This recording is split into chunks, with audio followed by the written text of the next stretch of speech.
Steam engine update. Let's see here. I've kind of been working on the plumbing, as you might be able to tell. This is not put together final. This is almost just a testing to look at the layout. For example, everything's really loose, but just tight enough to keep in air. For some reason, this guy's threads were really pitted, so I had to put some tape in there just to get it to seal, because it was so bad that even at 50 psi, more air would escape here than it would lift up the valve. So, you know, and also I've made I had a couple ideas while I was working on it. Like, sure would be nice to not only test this on compressed air, but have the option in case your friend comes over and he's like, hey, I want to see your steam engine running. I'm like, hey, I don't have water, coals, and all that stuff, and don't have time to crank up the boiler. Sure would be nice just to hit a valve and it go to air. I think I'll do this. So basically, I'll start from the steam end. So steam, my boiler will be somewhere down here, over there, something, but it should be in the middle. And this flywheel, this is the flywheel, and it won't be in there. So I'm going to have my intake somewhere down here. Just, you know, that's just regular 1/2 inch pipe thread, and that flange has been stuck on there since 1950. I'm not kidding. Every single one of these pipes, except for this one, the one in there, is from 1950. The rest of them I got out of that one I got from Lowe's, and the rest of these are out of a house built in 1950. So they're pretty well stuck together.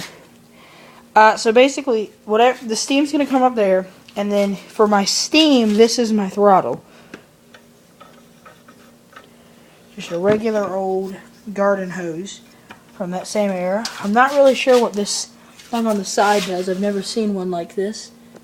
It has a little hole somewhere. I can't find it, but regardless, this is a 2-function valve. This is a throttle and steam, and then on-off for the air. So it comes up here. This will not be here later, this tall pipe.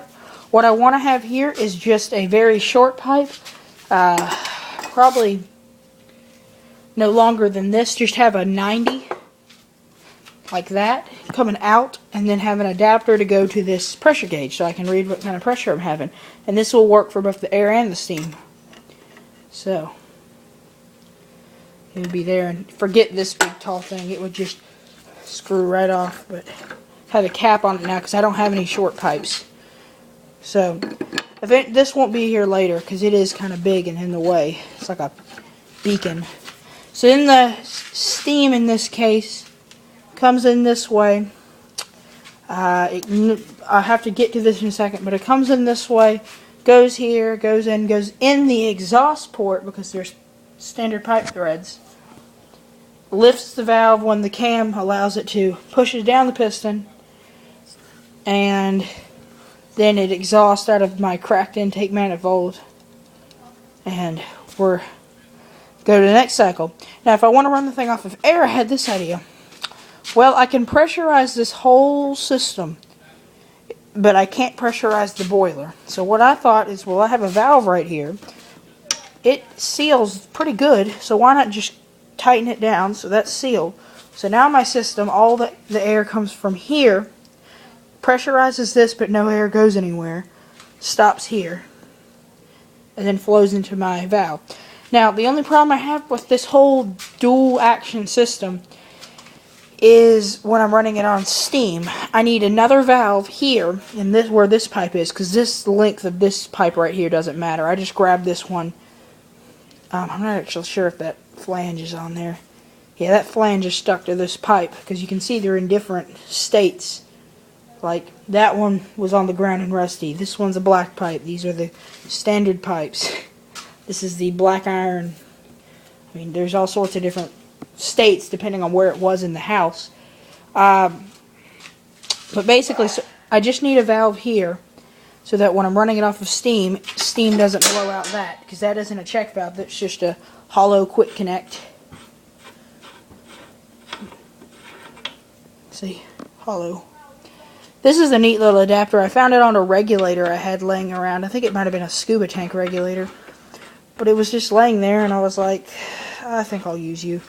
So, put this back on. Oh, and I have the steam engine C-clamped to the bench, or its stand right now. And one of the wheels broke, so I gotta fix the other one.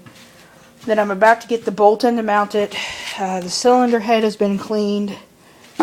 Here's the head gasket. There's the camshaft things. I need to find a bolt to replace my spark plug, because I don't want a spark plug in there. I just want a regular old bolt.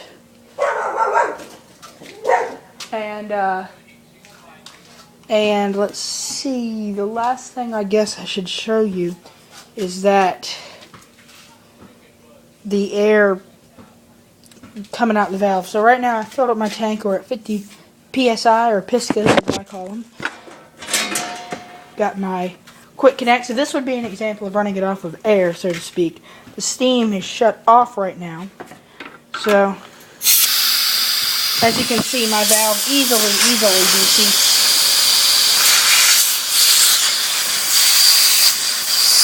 Also got some leakage through all the pipes, but yeah, that's, if I could throw something up in the air here.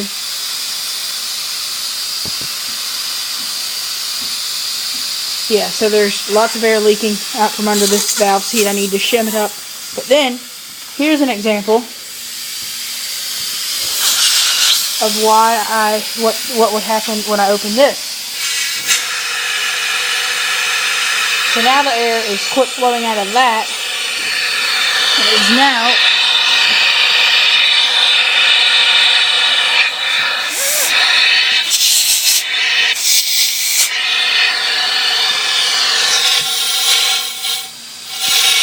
so you kind of listen to the throttle, I guess you would call it.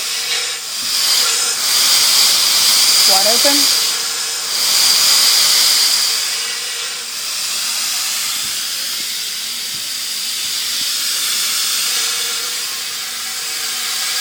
I don't want to put too much pressure on my valve. I'm not sure, they're not meant to hold this much air back.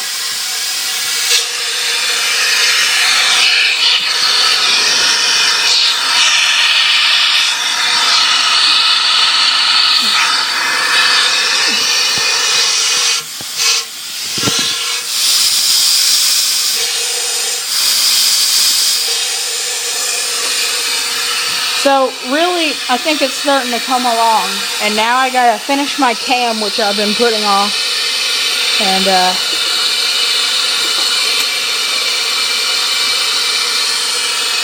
got my lobes I'm building up, time it again, and my bolt's coming in on Wednesday. So I cannot put the flywheel on for another 3 days. I'm sorry, YouTube, but it'll happen eventually. So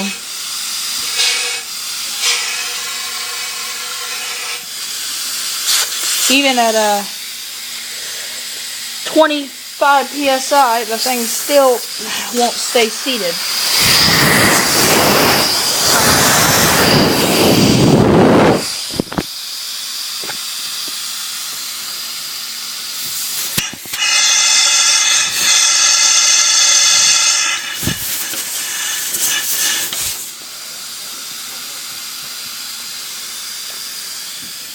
Yeah, so that's really about it. I need a new valve because this one, although I was originally going to put it here, but it leaks really bad at this seal. I'll show you. Hold up. I'm sorry. A lot of unscrewing and rescrewing in this video. Getting there. There we go. It leaks around that seal, but this valve was off of the same house, so it's had its years. This valve was off of the same house, but it was used in water, and it worked surprisingly well for air.